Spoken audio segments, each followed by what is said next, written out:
Jamaah oh jamaah, Alhamdulillah. Alhamdulillahirrabbilalamin. Senang sekali kita masih di Islam itu indah jamaah. Tema kita masih sama, sholat wanita memang beda. Sudah banyak yang dijelaskan sama guru-guru kita jamaah. Nah sebelum kita membahas mengenai posisi wanita sebagai imam, aku masih penasaran sedikit sih mengenai aurat wajah nih ketika wanita lagi sholat nih. Kita tanya sama Ustadz Syam, boleh dijelaskan lebih detail nggak sih Ustadz Syam? Siap. Silakan Ustadz. Baik, bismillahirrahmanirrahim. Aurat ketika sholat. Tabe guruku Ustadz Maulana, Ustazah Nada, Mas Soni, serta para alim ulama yang dimuliakan Allah Subhanahu wa taala.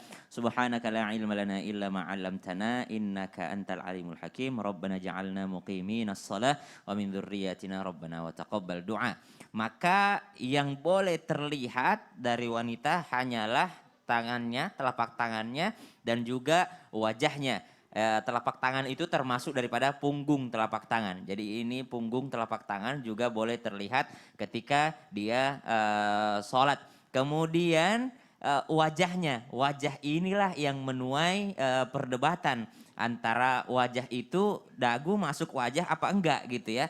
Namun yang disepakati adalah yang jumhur ulama, yakni wajah itu yakni yang pertama dari rambut tumbuh yang pertama tuh.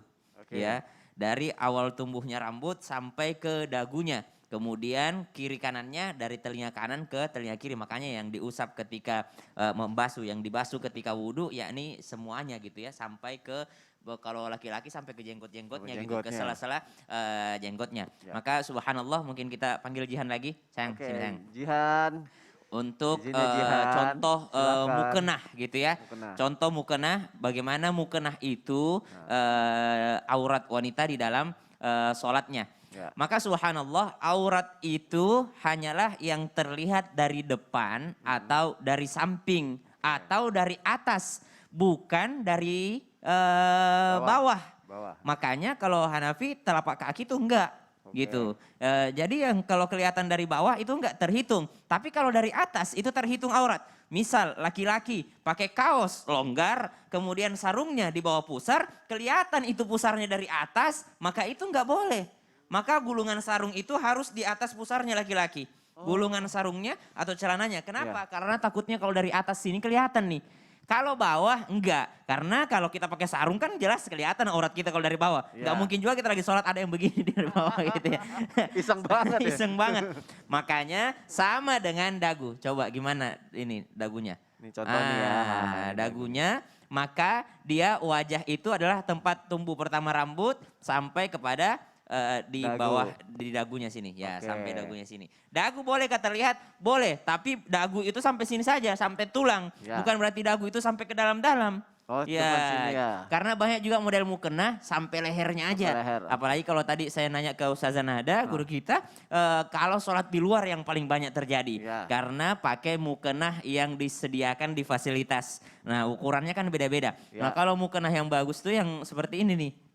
Sebenarnya ada resletingnya, ada resletingnya dia. Jadi ukuran dia nyesuaiin ukuran wajahnya. Supaya apa? Supaya tertutup dagunya, tertutup di bawah dagunya supaya enggak kelihatan. Kelihatan dari mana? Kelihatan dari samping ataupun dari atas ataupun dari depan. Kalau kelihatan di bawah maka itu tidak termasuk aurat. Kenapa? Tidak ada juga orang yang sholat yang melihat ke bawah seperti ini. Maka subhanallah harus diperhatikan bahwa wajah boleh kelihatan. Wajah itu yang mana? Yang terbiasa kalau kita ketemu dengan orang. Ya, tapi kalau di bawah dagu itu udah bukan termasuk ya. Kalau di bawah dagu itu maka dia harus tertutup. Jadi kalau mukena orang dulu tuh ketutup kayak gini nih. Ya, ketutup sampai di sini. Ketutup sampai di sini. Bukan berarti dia boleh terbuka sampai ke sini. Maka itu adalah membatalkan sholatnya. Bagaimana kalau dalam sholat ternyata tersingkap auratnya? Wajahnya. Kadang juga nih kalau habis duduk atau habis sujud ya sayangnya, habis sujud pas dia berdiri keinjek, maka kelihatan tuh rambutnya di sini nih, kelihatan karena keinjek gitu ya, maka dia harus segera menutupnya. Kalau tidak segera menutupnya maka batal sholatnya. Sepersekian second langsung Sepersekian second kalau dia langsung sadar langsung nutup, segera menutup karena tersingkap auratnya. Hati-hati juga ketika tadi takbir, ketika apa, maka wanita ini memang yang paling dijaga ketika sholatnya termasuk daripada aurat-auratnya. Namun kembali lagi dagu itu termasuk aurat, namun dagu yang dimaksud adalah di bawah tulangnya. ya di bawah tulangnya. Kalau tulangnya masih termasuk wajah yang boleh terlihat ketika sholat. Wallahu ta'ala alam. Masya Terima Allah, kasih Jihan, terima kasih. Boleh kembali istriku. lagi. Berarti wanita tuh lebih auratnya lebih ini ya, ketika sholat tuh benar-benar harus dijaga dibanding Benar-benar harus laki-laki ya. dijaga, tersingkap Ya sedikit Allah. langsung tutup. Baik, Masya Allah. Makanya ini penting banget nih pelajaran hari ini, khususnya untuk jamaah yang ada di rumah, terutama jamaah wanita. Terima kasih Ustaz Syam untuk penjelasannya, Masya Allah. Sekarang ini yang ditunggu-tunggu nih Ustadz Maulana. Gimana nih kalau misalnya si Ah, wanita menjadi imam, dia makmuman dan jamaahnya tuh nggak cuma satu, mungkin ada ya. beberapa. Ya. Syarat-syaratnya, ketentuannya seperti apa Ustadz Maulana? Ya, baik, Silakan. bismillahirrahmanirrahim. Kita langsung aja. Izin saja, Masya Allah, tabarakallah. Alhamdulillahirrahmanirrahim. Lusa sudah masuk ya, 1 Zulhijjah. Jangan lupa, kalau mau puasa, bagus. 1 Zulhijjah sampai 9 Zulhijjah. Karena banyak kemuliaan. 1 Zulhijjah diampuni dosa Nabi Adam. 2 Zulhijjah Nabi Yunus diterima ibadahnya. 3 Zulhijjah Nabi Zakaria dikabulkan doanya. 4 Zulhijjah Nabi Isa dilahirkan. 5 Zulhijjah Nabi Musa dilahirkan. 6 Zulhijjah kasih sayang Allah diturunkan. 7 Zulhijjah 7 pintu neraka ditutup. 8 Zulhijjah hari Tarwiyah. 9 Zulhijjah ukuf di Arafah. Jadi kita kalau memang tidak sanggup 1 sampai 8 cukup 9 Zulhijjah. Apalagi di masa pandemik ini kita harus menjaga imun kita ya. Ya, baik, kita lanjut. Perempuan menjadi imam bagi perempuan lainnya dalam salat fardu atau lainnya hanya diperintahkan untuk berada dalam satu barisan. Jadi bukan terlalu ke depan, tapi dalam satu barisan, tapi agak maju sedikit. Itu kalau banyak. Jadi tidak usah terlalu kelihatan seperti laki-laki yang jadi imam. Satu jadi imamnya, belakang jadi makmum Belakang semua. makmum, oke. Sebaiknya satu garis saja, cuma maju sedikit di antaranya mereka. Kalau memang cuma berdua, maka makmumnya di sebelah Kanan. karena pernah ada sahabat Nabi menginap di rumah Rasul, justru Nabi memindahkan untuk berada di sebelah kanannya. Jadi perhatikan pada posisi, karena wanita itu kan tidak terlalu besar suaranya seperti laki-laki. Nggak bisa. Jadi Ya. jadi memang suaranya jadi betul-betul kalau dekatan seperti itu bisa kedengeran. Ya. Nah, itu untuk memposisikan supaya wanita tidak terlalu membesarkan suaranya, hanya kedengaran tapi untuk pada makmumnya. Dan tidak boleh ada laki-laki yang jadi makmum daripada wanita. Karena sebaiknya laki-laki yang jadi imam, wanitanya jadi makmum. Ah, jadi mohon izin. Jadi kenapa? Ya kadangkala wanita itu kan suaranya lembut sekali. Ya. Jadi suaranya lembut sekali. Jadi pada posisi pergerakannya itu kemungkinan besar makmumnya tidak mendengarkan suara imam, tapi melihat gerakan imam. Makanya jangan terlalu jauh imamnya.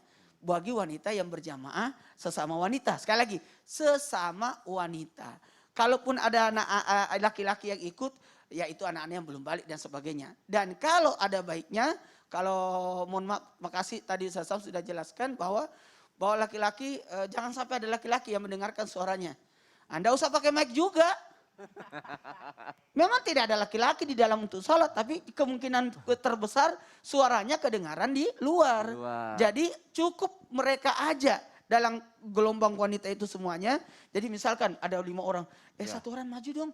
Ya, tapi enggak usah terlihat. Jadi maju aja satu langkah supaya membedakan siapa jadi. Jadi Jaraknya nggak usah terlalu mohon jauh maaf, ya mohon Ustadz maaf ya. bisa berdiri. Ya, bisa. Jadi jaraknya itu Ya. jangan sejajar, jadi maju aja sedikit. Oh, sedikit aja Ya, ya. sedikit aja. Jadi menghindari. Misalkan juga kalau dalam posisi juga kita maaf ya. Ini banyak kejadian sebaiknya harus ada jadi imam di antara Ya. mereka berjamaah itu. Nggak usah sendiri-sendiri ya. Jangan, sholatnya karena ya. kita mengejar pahala yang 27 derajat itu. Ya. Ada yang mengatakan 25, ada yang mengatakan 27. Yang mengatakan 27 ya itu masyhur bahwa yang salat yang dijaharkan. Baik, Masya Allah. Berarti si imamnya bacanya nggak usah terlalu keras ya. Iya enggak usah karena perempuan kan Karena aurat. perempuan aurat. Ya, tapi itu tadi inna malum niatnya apa. Baik. Dan tidak ada juga sesuatu yang membahayakan. Baik, Masya Allah. Terima kasih Ya. Ustadz Maulana untuk Ya. penjelasannya. Tapi kayaknya tadi kan Ustadz ngejelasin sebagai imam. Kita tanya sebagai makmumnya kali ya, kita cari tahu ya bagaimana. Boleh, harus. Tadi kan udah dijelasin dikit tuh tadi Ustazah Nada Iya, sama iya, Ustadz iya. Maulana. Iya. Kalau misalnya makmumnya nggak usah Memposisikan. posisinya nggak usah terlalu jauh deket-deketan. Tapi mungkin dari sisi makmumnya seorang Oh, wanita iya. gimana nih? Mohon Baik. penjelasannya Ustazah Baik, Nada, makasih silakan. Mas Soni, Ustadz Maulana, Ustadz Syam izin. Bismillahirrahmanirrahim.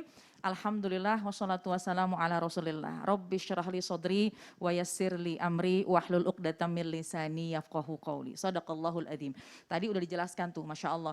Jelas, detail sama Ustadz Maulana. khususnya perempuan. Jadi kalau perempuan itu memang posisinya sejajar. Tapi saya ingin menjelaskan nih ada 4 posisi. Ya. Jadi supaya tahu perbedaannya. Posisi yang pertama yaitu ketika misalnya laki-laki berdua. Imam laki, makmumnya juga laki-laki. Gimana posisinya? Tadi juga udah disinggung sama Ustadz Maulana bahwa imamnya di depan, kemudian makmumnya ada di sebelah kanan. Ya. Mana dalilnya gitu ya? Karena ketika itu baginda Rasulullah SAW pernah sholat tengah malam, kemudian sahabat Abdullah bin Mas'ud ikut menjadi makmum dan posisinya sebelah kiri. Dan baginda Rasul memindahkan sahabat Abdullah bin Mas'ud radhiyallahu anhu ke sebelah kanan. Oleh karena itu dalilnya bahwa ketika laki-laki 2, imam laki, makmum juga laki, maka berada di sebelah kanan. Sejajar atau lebih belakang, ini yang ikhtilaf ulama. Jadi boleh aja misalnya agak mundur sedikit, ini yang laki-laki ya, atau juga misalnya yang posisinya sejajar. Kemudian posisi kedua, gimana kalau tiba-tiba ada lagi? Nah itu kan berdua, tiba-tiba ada lagi laki-laki yang ikutan, maka tambah di belakang imam. Jadi, Praktek ya. nah boleh. Iya, ya. kalau Jadi nggak imam. praktek kurang enak ya. Oh, Jadi Jadi imam. berarti Kalau berdua berarti Berdua. Mas Berdua Sony begini. sebelah sini. Aku Ya, sini ya. Jelas Aku ya. begini. Nah Datang kemudian nih, datang telat nih. Ustaz. datang lagi Datang telat berarti nih. ada di sebelah Sini. Belakang nempel imam. lagi belakang imam. Pasti tepuk-tepuk. Mundur. Enggak gitu ya. Ya. Ah. Jadi mundur ya. Mundur. Kemudian ada lagi yang ketiga Yang di ketiga, sebelah Ustadz Syam. di sebelah Ustadz Syam. Nah, kemudian jadi usahakan seimbang dulu. Seimbang. Imam di depan, makmumnya seimbang di Seimbang. belakang 3. Satu kanan belakang samping. Nah, kalau Oke. ada tambah lagi maka mengulangi atau lanjut Di- sebelah dari- kanan. di Nah, sebelah itu kalau sini. posisinya Oke. laki-laki. Oh, Gimana laki-laki. kalau suami istri di rumah? Nah. Suami di rumah nih lagi pandemi udah di rumah aja Iya, misalnya. di rumah aja. Imamnya tentu laki-laki jangan perempuan Iya. ya. Laki-laki menjadi imam, kemudian makmumnya istri atau Istrinya. perempuan itu di belakang, sejajar. Oh sejajar kalau Sejajar. cewek. Ya. Sejajar ya. Oh, Ya, baik. karena apalagi suami istri mahram maka berdekatan juga nggak masalah tentu, Oke. tapi jaraknya dijaga. Itu kalau laki dan perempuan. Nah kemudian gimana kalau misalnya perempuan Perempuan tadi sama dijelaskan, perempuan, oke. ini sejajar. Udah jelaskan tadi ya, ini Sini adalah pernah juga dilakukan oleh Sayyidah Aisyah, kemudian juga Muslim, bahwa ketika berjamaah bersama dengan para sahabat-sahabat muslimah lain pada zamannya, bahwa sejajar.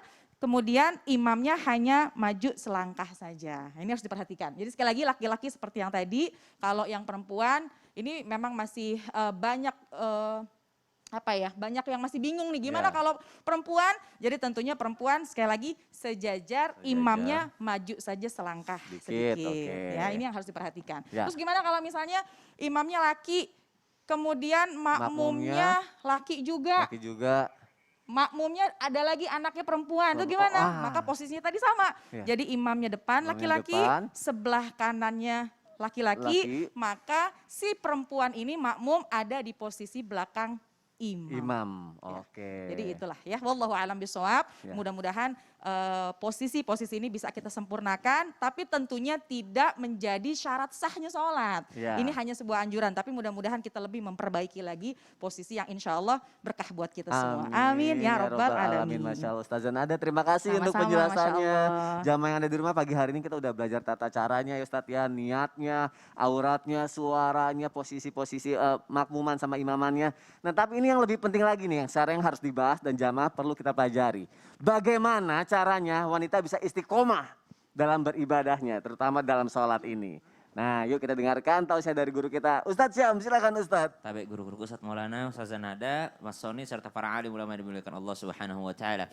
A'udzu billahi minasy syaithanir rajim. Wa man ya'mal minas salihati min dzakarin aw untha wa huwa mu'min. Jadi amal soleh itu baik dari laki-laki ataupun dari perempuan semuanya diterima dari Allah Subhanahu wa taala, diterima oleh Allah Subhanahu wa taala tanpa membeda-bedakan statusnya dia laki-laki ataupun perempuan. Maka yang pertama supaya kita istiqamah, supaya kita bisa menjaga kualitas ibadah bahwa kita bertanggung jawab atas amal kita masing-masing. Enggak ada lagi istilah, oh saya mau pakai hijab setelah saya bersuami karena saya kasihan sama suami saya. Berarti sebelum bersuami nggak kasihan sama ayahnya? Itu kan banyak orang-orang mengatakan takutnya suaminya dihukum di akhirat. Tapi dia nggak kasihan sama ayahnya. Maka tanamkan dalam diri bahwa kita nih bertanggung jawab atas diri kita sendiri. Maka sholat itu adalah untuk diri kita sendiri. Nggak usah ngurusin, Ustadz gimana saya mau sholat, suami saya aja nggak sholat, ya biarin aja dia. Dia kalau dia nggak sholat ya itu tanggung jawab dia. Dan kita kalau kita nggak sholat ya tanggung jawab kita sendiri. Maka kita bertanggung jawab atas diri kita sendiri. Itu yang pertama. Tanamkan dalam hati bahwa ibadah saya, inna sholati wa nusuki wa mahyaya wa mamati lillahi rabbil alamin, adalah untuk Allah Subhanahu wa taala, dan itu adalah benefitnya untuk saya juga. Yang kedua adalah bagaimana supaya menjaga kualitas ibadah kita. Bagaimana Rasulullah sallallahu alaihi wasallam ketika Rasulullah sallallahu alaihi wasallam mengalami kesedihan, mengalami kegalauan, mengalami yang namanya kesusahan, maka beliau memanggil Sayyidina Bilal, ya arihna bis shalah, ya Bilal arihna bis shalah, ya Bilal arihna bis shalah. Ya Bilal, bahagiakan aku, istirahatkan aku dengan sholat. Mungkin teman-teman di rumah atau jamaah sekalian ya sudah penat dengan misalnya PPKM ini, sudah penat dengan lockdown ini, sudah penat dengan COVID-19 ini, maka bahagiakan hati kita dengan sholat. Jangan malah menjauh dari Allah Subhanahu wa taala. Banyak sekali nih perempuan ini tersentuh perasaannya karena main perasaan gitu ya. Akhirnya ketika disakiti perasaannya dia juga menjauh dari Tuhan. Kita mau lari kemana kalau kita disakiti manusia lalu kita menyakiti Tuhan? Jangan. Kita disakiti manusia, tempat bersandar kita, tempat pelarian kita adalah Allah Subhanahu wa taala. Arihna bisolah, bahagiakan aku dengan sholat. Yang ketiga tentunya dengan berdoa. Karena istiqomah itu bukan sesuatu yang mudah. Istiqomah itu bukan sesuatu mudah, tapi sesuatu yang sangat luar biasa. Maka diajarkan doa dalam surah Ali Imran ayat 8. Rabbana la tuzigh qulubana ba'da idh hadaitana wa hab lana min ladunka rahmah innaka antal wahhab. Ya Allah, la tuzigh qulubana. Jangan kau buat hati kami ini melenceng. Ba'da idh hadaitana, setelah engkau memberikan hidayah kepada kami. Innaka antal wahhab. Engkau adalah yang memberikan hibah yang terbaik. Engkau adalah pemberi anugerah yang terbaik ya Allah. Engkaulah sang maha pemberi anugerah. Berarti ketika ada di dalam hati kita sesuatu kegalauan dan apapun itu bisa diobati dengan sholat kita. Dan ingatlah sholat itu adalah sarana koneksi kita dengan Allah Subhanahu wa taala. Ya, jadi kalau misalnya nggak males untuk sholat, nggak rajin sholat, berarti menjauh dari Allah. Mau lari kemana dalam kondisi seperti sekarang ini ya Ustadz Iya, ya. betul. Terima kasih Ustadz Syam untuk penjelasannya. Sama-sama. Jamaah juga jangan kemana-mana, masih ada kesempatan nih untuk mengirimkan pertanyaan. Insya Allah setelah yang satu ini akan dijawab sama guru-guru kita di segmen Tanya Dong Ustadz pastinya ya. Jadi jangan kemana-mana, tetap di Islam itu indah. Jamaah, oh jamaah, alhamdulillah.